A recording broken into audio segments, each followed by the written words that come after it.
Sir నేపాల్లో ఎలాగైతే పార్టీని తరిమి కొట్టిర్రో జనాలు, ఆ లక్షణాలు మరి టీడీపీ పార్టీలో కూడా కనబడుతున్నాయి కదా సార్.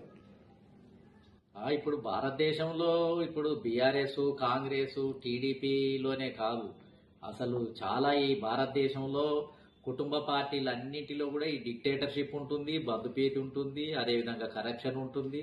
ఇవి ఒక భారతదేశంలో ఉన్నటువంటి ప్రాంతీయ పార్టీలన్నీ కూడా ఈ రకంగానే తయారైనవి. మొత్తం ప్రజాస్వామ్యాన్ని తమ గుప్పిట్లో, తన కుటుంబం యొక్క పరిమితిలో, తన యొక్క వర్గంలో ఇవి కొట్టొచ్చినట్టుగా ఇవి కనిపిస్తున్నాయి. కాకపోతే ఇక్కడి ప్రజలు ఏందనంటే దాన్ని పెద్ద సీరియస్గా తీసుకోకుండా ఏదో సర్దుబాటు చూడంతో సర్దుకపోయే మనస్తత్వంతో ఉండటం వల్ల ఈ పార్టీల యొక్క నిరంకుశత్వం, ఈ పార్టీలు చేసే మోసాలు అన్నీ కూడా సునాయాసంగా నడుస్తున్నాయి. దాన్ని ఆసరాగా చేసుకొని వాళ్ళు ఇష్టానుసారంగా నడిపిస్తున్నారు. కానీ వేరే దేశాలలో ఈ విధంగా భరించడానికి ఎవరు సిద్ధంగా లేరు. టీడీపీ కూడా నిజంగా చెప్పాలి అని అంటే టీడీపీ ఎన్టీ రామారావు గారు ఒక మంచి ఉద్దేశంతో నిజంగానే ప్రజలకి ఇంత సేవ చేయాలి, ఈ ప్రజలలో మార్పు తీసుకురావాలి, మహనీయుడు మంచి ఉద్దేశంతో రావటం జరిగింది.